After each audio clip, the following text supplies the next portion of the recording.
Interesting to see how many show up today.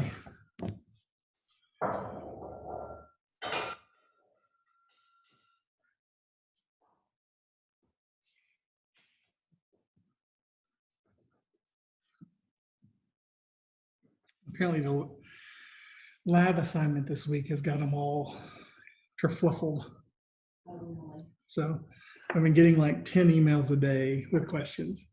So today I was like, forget it, I'll just host a Zoom. Anybody still has questions, check in and we'll go through it. So it'll be interesting to see how 4 people have already gotten here.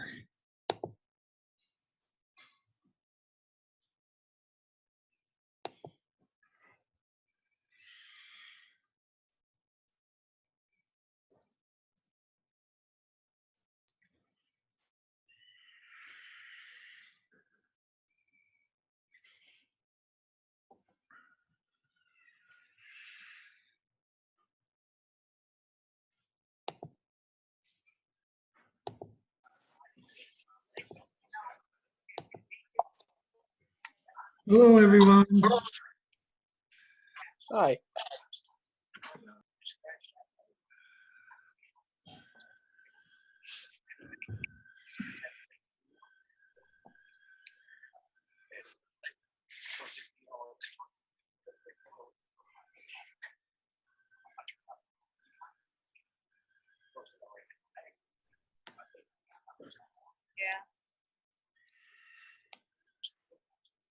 Yeah.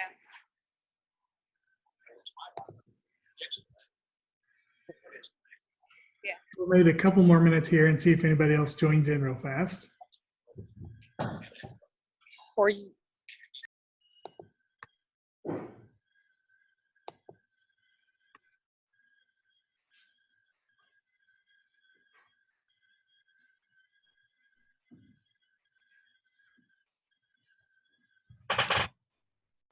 Hello. Hey, Kira, how are you? Pretty good.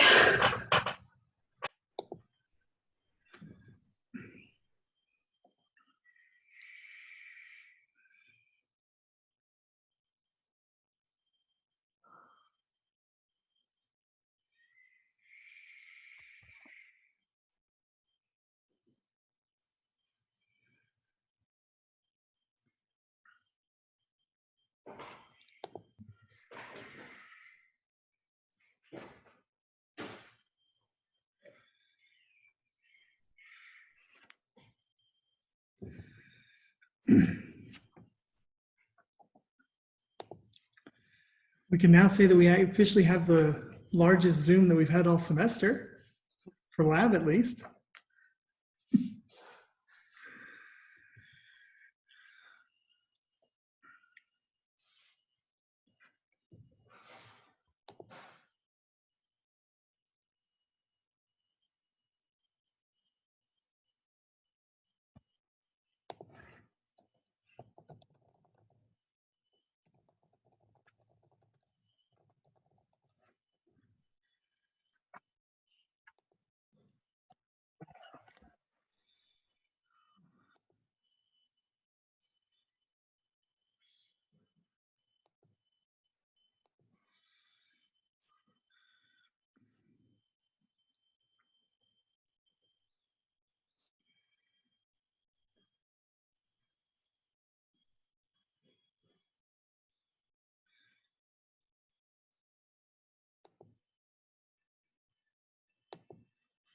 All right, let's go ahead and get started. I've noticed that I've been getting about 10 to 12 emails a day this week about the lab, and so I figured it was just best if we went ahead and just met as a group to kind of walk through it and see if we could figure out what was going on and get some hints.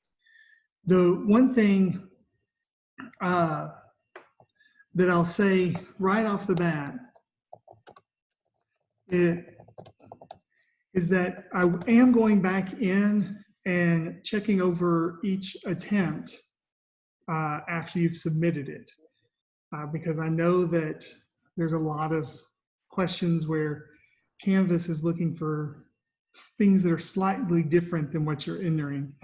The biggest issue so far, honestly, has been the significant figures and scientific notation.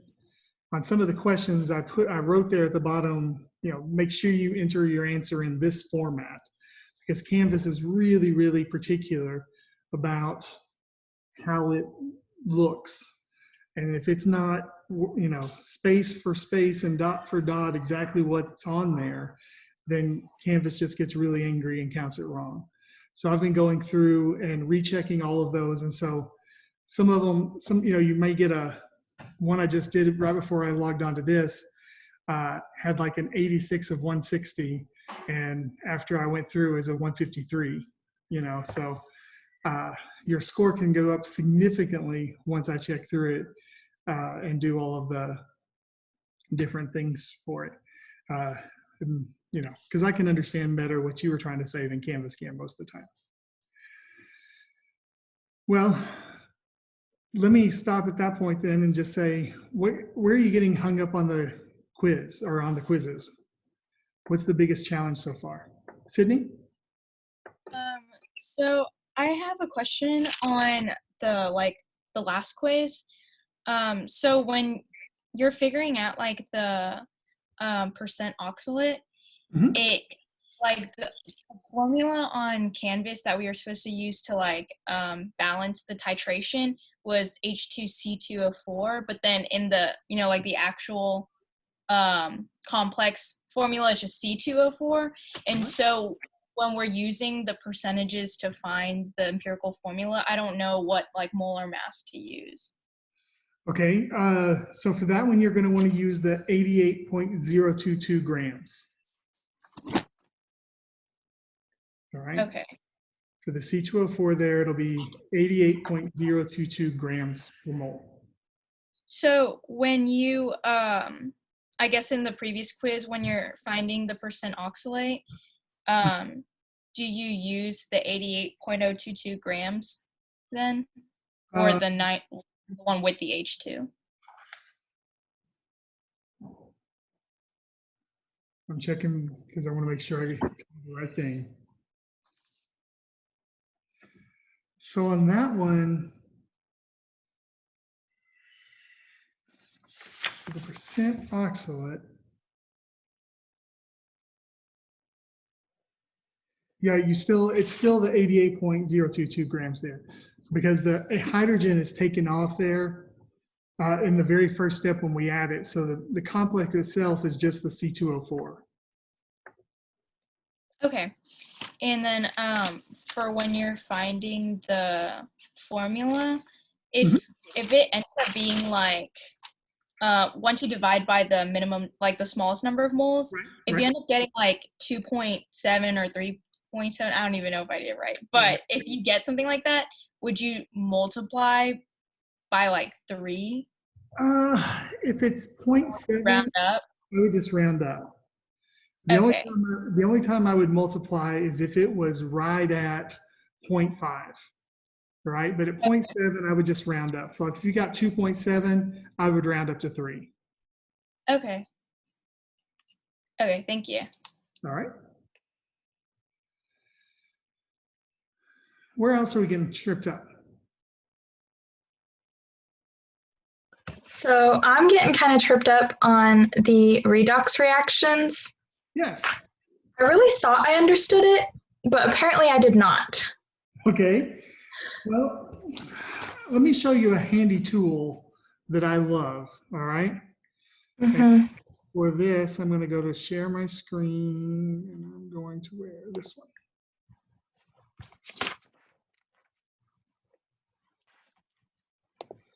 This website, all right? It's period.ni.com/halfreactionmethod.php. If you go into it, the reason I love it is because, yeah, you can go in and this is one. I think some of these are ones I've typed in already this week. Yeah, this is one of the ones from the handout, right? Mm-hmm. And we want to do this one in basic solution, right? So you can just click on, you guys can see my screen? Yes. Okay. If you click on submit here, Now, yes, it does go through and give you the right answer. So, you're not learning anything. But if you just scroll down to the bottom and get the right, look at what the answer is, it's not going to help you at all. But what I love about this one is, or with this website, is it goes through and now walks you through step by step how to do the problem.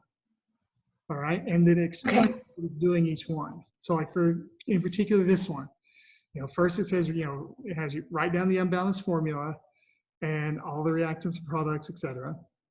And then you separate it out into its half reactions. All right. So assign your oxidation numbers. So chromium in its elemental form is 0. Here with this chromate, notice it's got a 2- charge overall. Oxygen has a charge of -2. And so if there's 4 of them, 4 times -2 is -8. All right. And so that tells me that the charge on the chromium there has to be +6. All right. With those transition metals, you got to be a little careful because they can have many different oxidation states, right? And so I always use the oxygen or whatever the counter ion or whatever is making the complex ion with it. I use that to kind of help me figure out what the charge on the chromium is. All right. And then on the right side again, an OH is a -1. We've got 3 of them, so that means to make it balanced, the chromium here is going to have the +3 charge. Okay. Right? So then we just need to write out all of the redox equations, see which things are being oxidized, which ones are being reduced, and then combine them in the 2 half reactions. And then we just start balancing them out. And since we're in basic solution, we use OH and we add water to it, right? So then we balance the oxygens, balance the hydrogens, add in OHs as we need to, all right? Then we make sure we balance the charge by adding in electrons wherever we need to do it. And then we make our electron gain equivalent to our electron loss, which just means that if we're adding 3 or if we're getting off 3 here, we have to have 3 on the other side, right? So sometimes we double up one of the equations so that we make sure the number of electrons on each side are equal to each other. Then we add them all together to get our net equation, and then we simplify by canceling things that are equal on both sides. And so then there we have our simplified equation. So in that equation, for instance, you would say there's 0 waters produced because there's none on the product side? Right. Right. Okay. This reaction, there's 4, it takes 4 waters to make the reaction go. In the overall reaction, that's all that happens. So this reaction requires 4 waters. Okay. All right. Thank you. So I would, myself, I would utilize this website a lot. To me, it's a great way to go through because it breaks it down step by step into what's going on. And so it, for me, I am one of those people, I have to have things broken down. My daughters, when they're doing their math homework with me, I make them write out every step because you've got to be able to see it, just know what's going on. So that's why I like this website because it breaks it down and shows you. Okay. And then also, just to clarify, so the oxidizing agents and the reducing agents. So the one that gets reduced is the oxidizing agent. Correct. If it is reduced, it's the oxidizing agent. If it is oxidized, it's the reducing agent. Okay. And so for that, it would be like what you started with. That's the one that's oxidized, so it's the reducing agent. It's not the product. Like if you look over here at the overall reaction, all right? In this case, we've got chromium. It doesn't really make sense because they're both chromiums, aren't they? But like this chromium is going from 0 to +3. Okay? So it is losing electrons. Right? That means it is oxidized, which makes it the reducing agent. Okay. This chromium's got a +6 charge, it is going to a +3. So that means it's gaining 3 electrons. And so since it's gaining 3 electrons, it is being reduced, which makes it the oxidizing agent. Okay, thank you. All right. Any other questions about that from anybody else? On the redox quiz, I took it twice and I kept getting the same score, and I'm just not sure, is that one of the quizzes that Canvas is like super picky about and you're gonna have to go back, or am I like doing something wrong? Because I don't know if I should retake it or not. Yeah. Let me do this. I'm going to stop sharing my screen real fast. That's one that Canvas really doesn't make a big deal on. Okay, because I wasn't sure what I'm doing wrong, and I want to understand if I was doing. So you guys can't see my screen right now, right? Can you guys see my screen? No, we can't. Good. All right.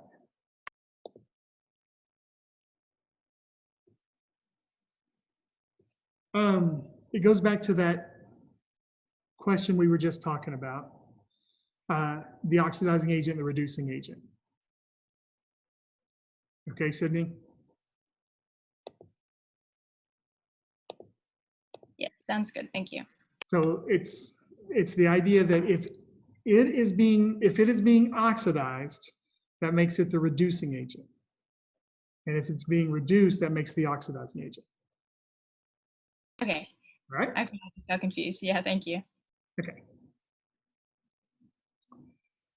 Hey, Dr. Stewart, I have a question. What's up, Ryan?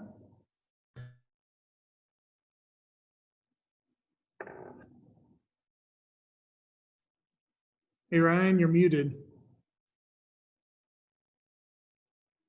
you hear me now? Yeah, I can hear you now. Okay, sorry. All right. So I'm looking at the determination of water in the iron oxalate complex, that quiz. Uh-huh. So it gives me, so like in the first question, it gives me a weight for the beaker and a weight for the beaker plus iron oxalate. But in the second question, it like gives me a different number. Right. So is that on purpose or? It's because of Canvas. Canvas can't carry values from one question to the next. So you have to basically go with the different numbers every time. Okay, so if I get my mass of iron in the first question, that's not my mass of iron in the second question. Correct. Okay, and that's the same thing in the first quiz where I forgot what it was. I'm gonna have to look at it really quick. I'm sorry. It's down in that range of 16 to 21 on the first quiz. And I've been going back and rechecking those by hand because if you use your calibration curve, you're going to get you may get a slightly different number than if you use the calibration curve from the data on Canvas. And so I go back in and use your data and use your calibration curve to come up with what the right answer is and give you credit if yours is right. If that makes sense. Yeah. Okay, because like in the first quiz, we'll get a number like on question. I don't know. It seems like the numbers change from question to question, but that's just because the values can't carry it, right? Right. Okay. That's exactly right. All right. Thank you. Dr. Stewart, I do have a question on Ready? quiz 1. Okay. Question 21, it's like the absorbance is blah, blah, blah, and like your answer will be like 10 to the negative fifth. Don't put that. Right. Well, I plugged the absorbance in for y in the regression equation, and then I have no idea where to go from there. Okay. So your regression equation, like you said, your y is going to be the absorbance, and then you're going to be solving for the x, and that's going to be your molarity. Oh, that's molarity? Oh, I thought that was milliliters. Okay. Yeah, no, that should be your molarity because you're plotting the molarity on that x-axis. Okay. Thank you. No worries.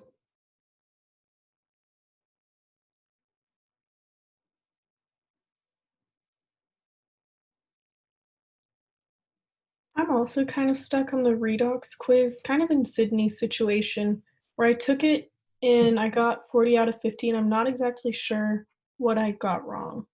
All right. Well, let me go check real fast and.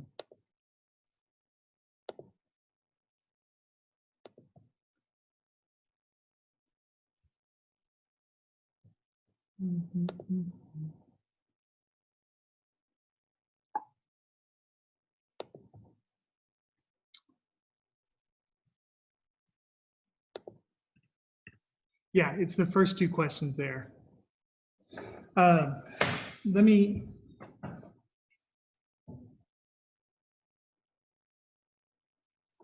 pull it up real fast here.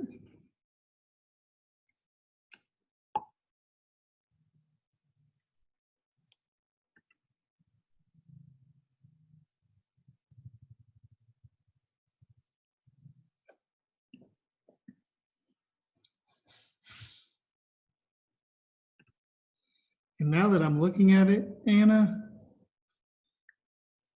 I need to think about it for a second.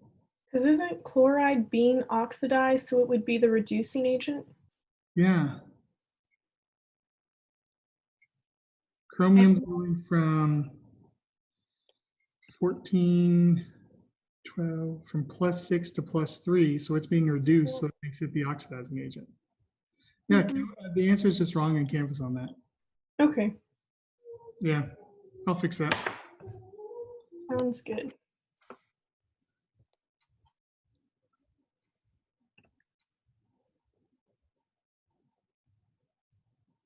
Was that worth 10 points, Dr. Stewart? That was a 5-pointer, but Both of them combined are 10. yeah, and you got the same question both times. That's interesting. So you know how Canvas does it with, there's banks of questions there in that group, and you just so happened to, when I was looking at Anna's right there, and she had the same reaction for A and B, so it's kind of funny.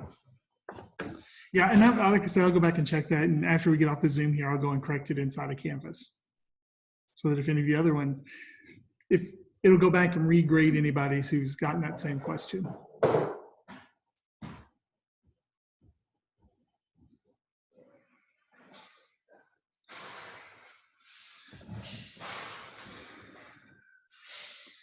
Just going through them for myself, the biggest issues that I've seen have been with in those questions 16 through 21 in quiz 1, and that it really comes down to just a slight difference in your calibration curve, your regression equation versus the regression equation from the data I had. And so, I just go back in and change those real fast. And then someone asked the question earlier this week that I was going to make mention of. If your data from the lab from those first 2 weeks, if you're not happy with it, like if you don't think that data looks right, feel free to use the data on Canvas, okay? Like if you get to the end and you're like, there's no way that my ratio is like 4 to 6 to 300 to 1, that's just not right. You can use your own data or use the data on Canvas to get the right answer if you want. It's no big deal there. Does that make sense? Because if one of the things is 300, something's wrong.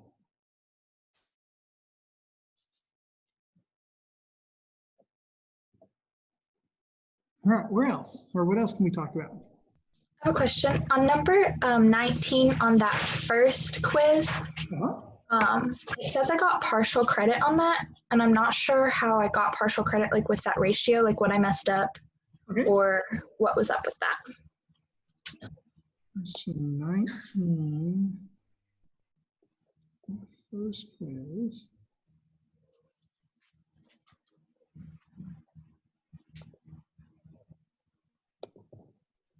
Most likely, it might have been a significant figure thing, or Okay. Yeah, it was significant figures. You should have had 3 significant figures on that one, and you only put 2.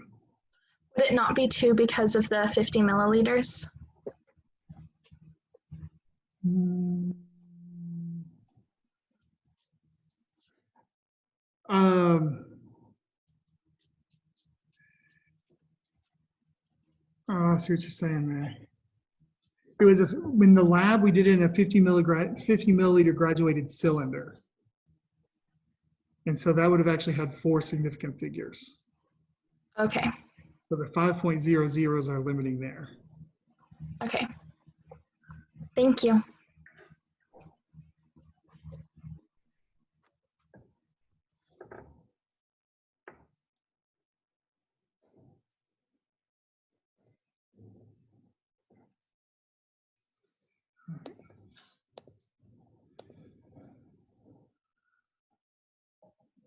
What other questions do we have? I have a question. Mhm. Could you kind of, I know this was in like the very first pre-lab video we had to watch, but could you kind of walk through the process on how to find the theoretical yield of our complex? It's the last question on the last quiz. Last question on the last quiz. Okay, so you have to remember the fact that all of the iron you start with is going to be equal to all of the iron you finish with, right? In theory, that's going to kind of be your limiting factor there, okay? So if you start, with your iron hexahydrate, whatever it was, man, it's been a long time ago. But if you start with that and figure out how many moles of iron you had in that original sample, that'll be the moles of iron you have in your final product. All right, and so you just you do the unit analysis from there.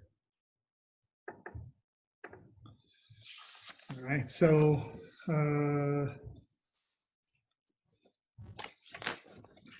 let's do this. Oop.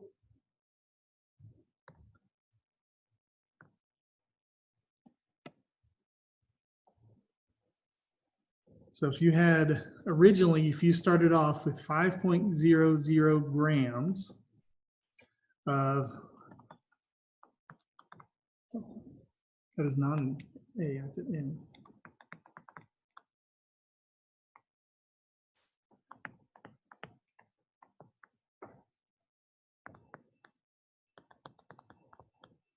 All right, so if we start with that, and yours would be slightly different because you probably didn't use exactly 5.000 grams, right? And then you just do your unit analysis, right? So in 1 mole of that, there's 392.04 grams. And I'm going down to the next row here. And there's 1 mole of iron for every 1 mole of the complex.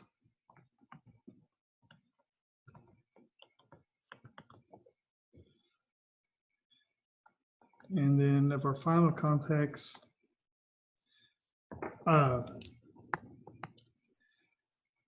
this is going to be the molar mass that you calculated up above in that previous question. Because remember, in the previous question, you go through and you figure out what your actual formula is. So it'll be the molar mass of your complex there. I'm just going to put an X there for 1 mole. Oh, I did it backwards, didn't I? Yeah, that's right. Grams per mole. And then that gives you your theoretical yield. And so then you'll just get your mass of the crystals of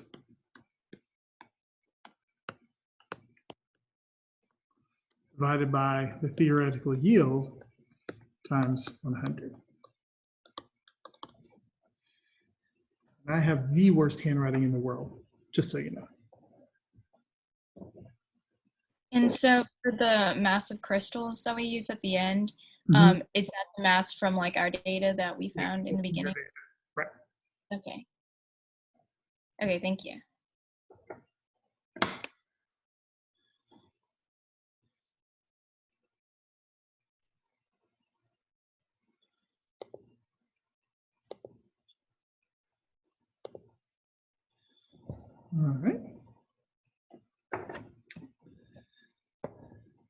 What's the next question?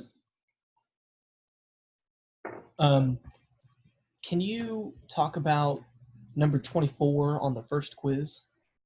24 on the first quiz.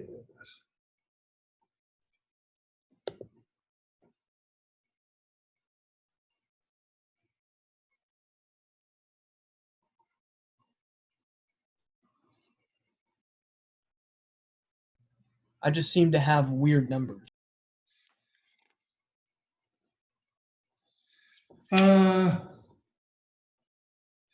That should just be the mass of iron was 0.020, and then the mass of the complex used was that, well, 0.1, depends on what your numbers are, right? So let me do this. Because wouldn't that give me 700% iron in this complex?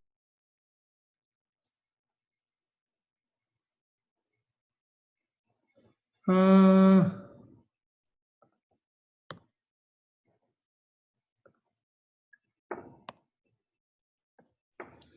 right, so it's going to be something like 0.020 grams of iron. And the sample is like 0.150 something.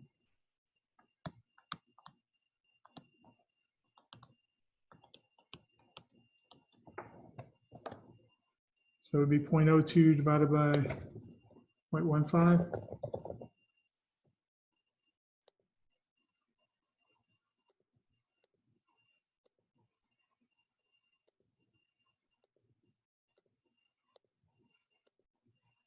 So it'll be 13.333%.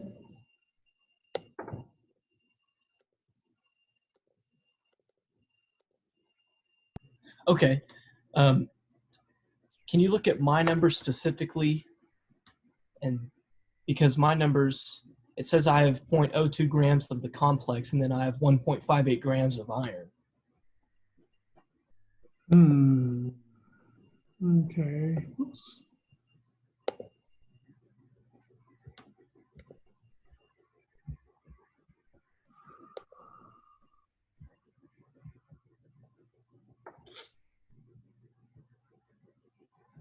Mine is like that too, Dr. Stewart. Well, that's fun. It should definitely not be that way.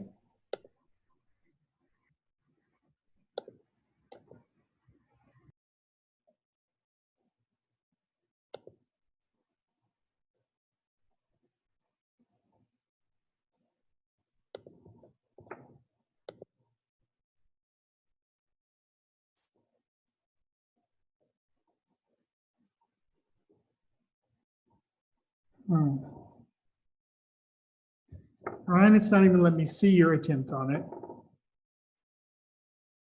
Have you submitted yet?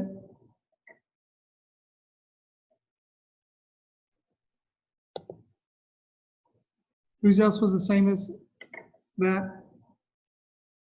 Are you talking to me? Ah, Sadie. Okay. Yes. I haven't submitted it yet. No. Okay. But it's Yeah, showing. mine was like that too, and I did that too, and I got it wrong. I'm redoing it again now. But Oh, well.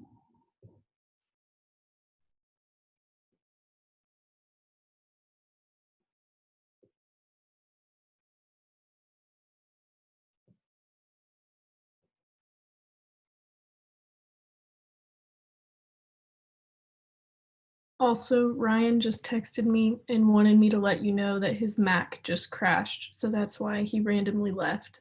But I can relay information. All right. And I'm recording this too, so Sounds good. thank you for that. So Brennan, I was looking at yours, and yours is right.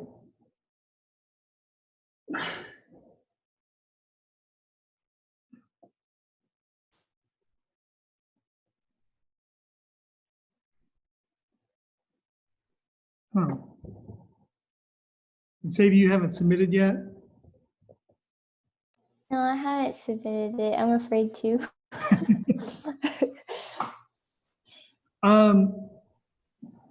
What numbers did you have on yours?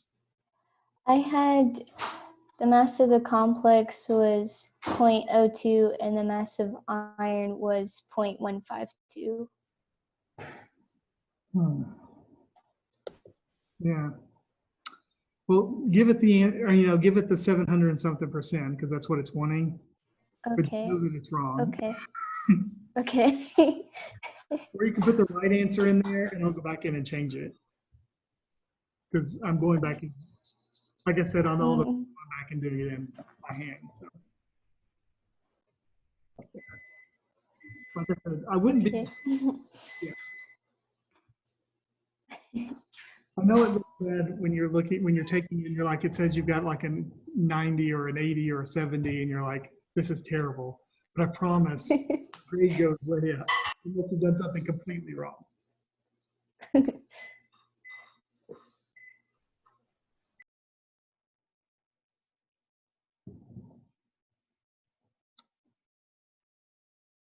And I will go back and check that question because I don't know why it's given answers like that to ever, you know, because some people are getting it the right numbers.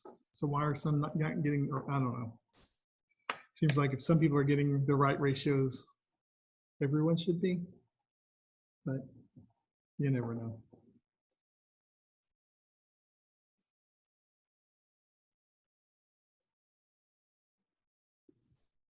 I have a question about the second to last quiz. Okay. If we're done with the other one. Yeah. I don't know. So Okay. that's the one that you're finding out the oxalate on? Yes, sir. Okay. This is my video.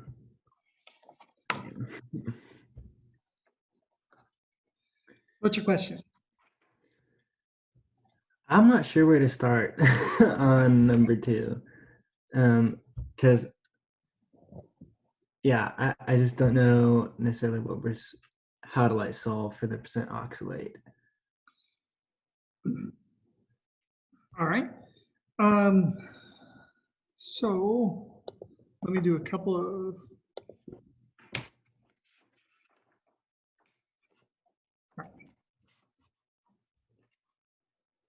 Let me get a blank screen here. And we'll just walk through that math, okay? Where did you guys go?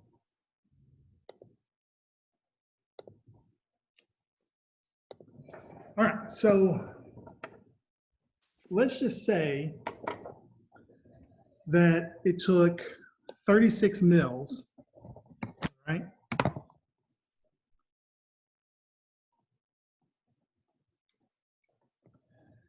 Of the KMNO4. Okay? And we know that it is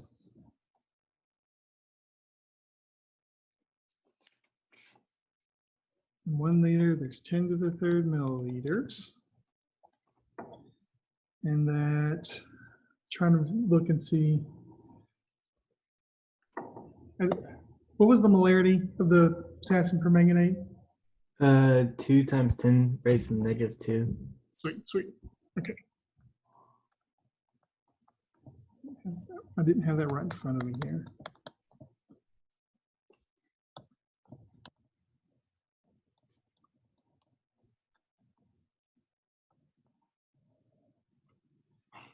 All right, so that gets us to moles MnO4.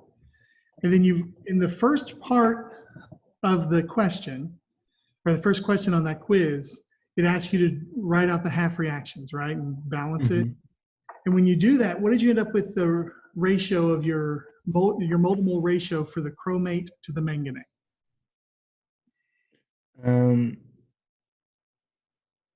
Was it? Okay, hold on. What was it? Which reaction was it? Because I think I thought it was. Was it this one? Or is the screen too blurry? I think that's right. Go pull it up just a hair. Huh? I couldn't see the very bottom line. It's I think that's right. H2CO4 plus MnO4 plus Yeah. CH. It's just this, it should just be the, yeah, so you had, what, how many manganetes did you need? On the left, 2. all right, and then how many of the oxalates? 5. 5, all right? Okay. And so the ratio there is that there are 5 of the oxalates Okay.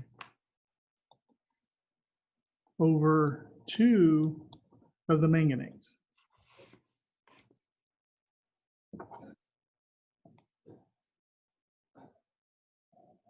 All right, you see that?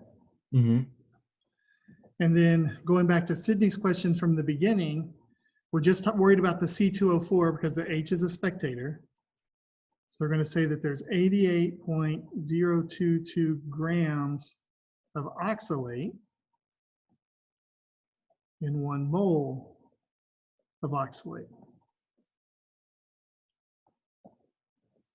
2 minus 3.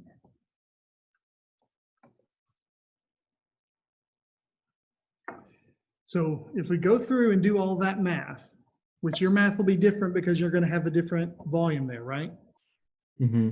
But if you think about it and you work through and we do all our calculations there, our milliliters cancel, our liters cancel, our moles cancel, so we're left with our answer in grams oxalate. And so for this particular one,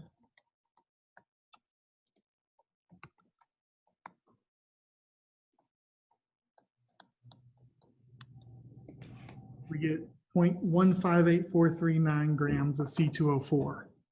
Okay. Now, so now we need to figure out the percentage, right? Mm-hmm. What was the mass of the total sample we started with?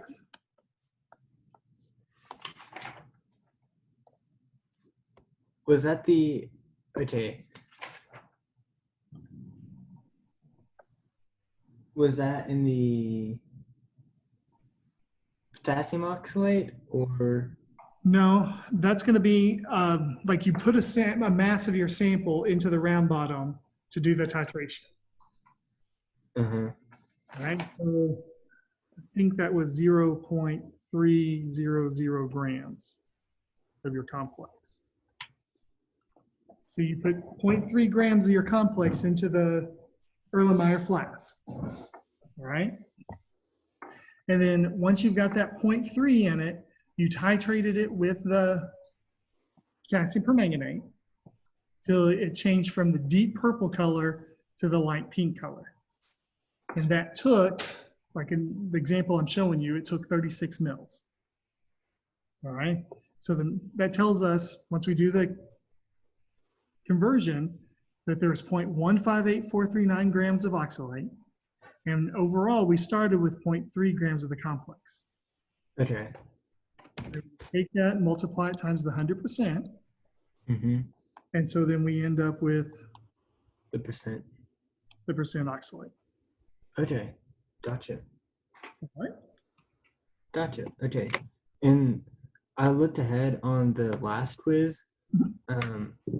And so would you just add the percent that you get from the previous quiz in the, Right. So okay. for on the last one, you've got what the percent of, at that point, you've calculated the percent iron, Mm-hmm. percent water, and the percent oxalate. Okay. So then we just assume everything else is potassium. Oh, okay. Gotcha. All right. So then you just take 100 minus those other 3 and you've got how much potassium you have. Okay. Then you go through and figure out the mole or the ratios from there. Okay.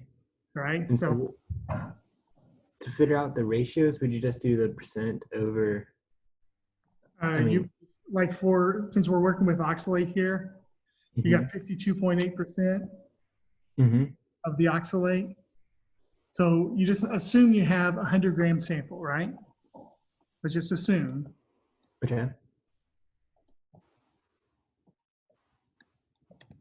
of that, 52.8% of it is going to be oxalate, which means 52.8 grams are going to be oxalate, Mm-hmm. right? So then we can just divide that by the 88.022 grams per mole. Okay. And that's going to give us, I'd have to do the math again, 52.8.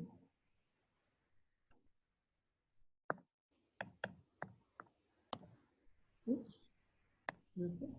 52.8 divided by 88.022. All right. So that's going to give us that many moles. Actually,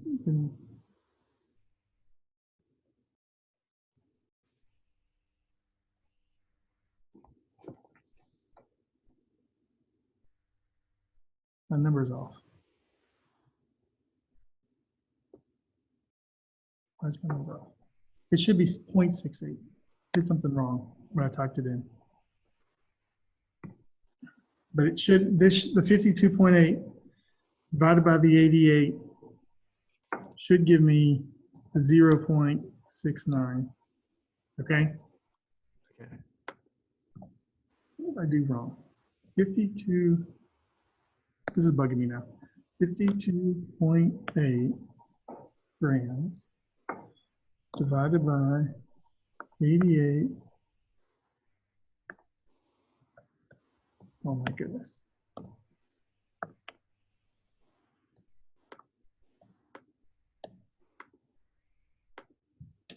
I'm doing something wrong. My number, you can just look at it and tell that it shouldn't be that. This calculator's wrong. You promise, right? Divided by 88. There, I got it right. Anyway, it should be 0.6. Okay. All right. And so it'd be 0.6 moles of the oxalate. And so you go through and do that for each of them, and you're going to have the moles of iron and the moles of potassium and the moles of water. Mm-hmm. And then you just divide through by the smallest of them to get the ratio. So let's say this is 0.6, 0.6, and this is 1.2. I'm just making those up off the top of my head, okay?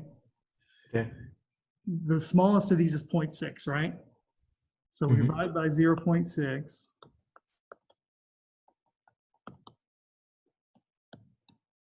And so we get 1, 1, 1, 2. Okay. So if that was our math, then our final formula would be K with the 1, all right? Iron with the 1, oxalate as a 1, and then there's 2 waters of hydration. Okay, gotcha. Does everybody see that? And then you would use that to determine your molar mass, and then that's how you solve the theoretical yield. Correct. Exactly. Okay. Sweet, awesome. I have a problem, I think, because I don't remember what my percent water was. You should be able to go back and look at that quiz and see it. It says the answers are hidden. Yeah. Well, boo then. I can tell you your percent water should have been around 11. So just use that.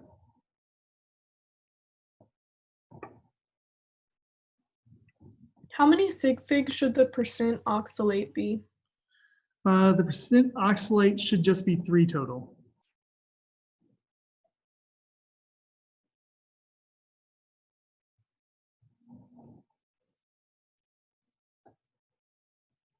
Okay, I have another question on quiz 1. It's question 22.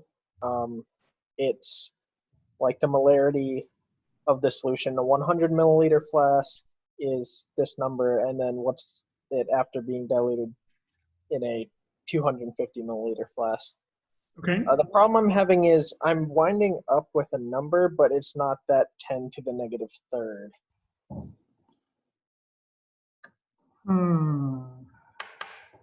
All right. You see 21, 22. 22.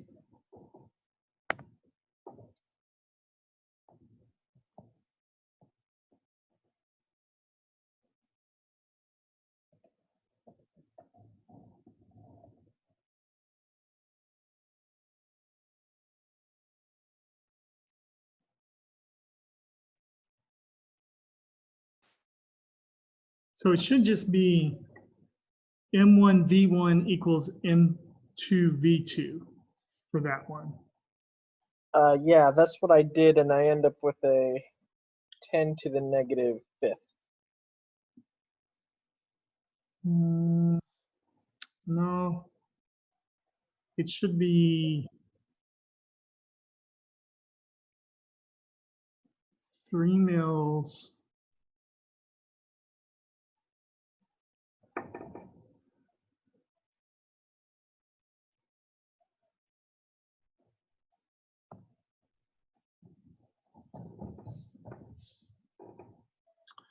Did you use a 100 there instead of a 3 in your M1V1?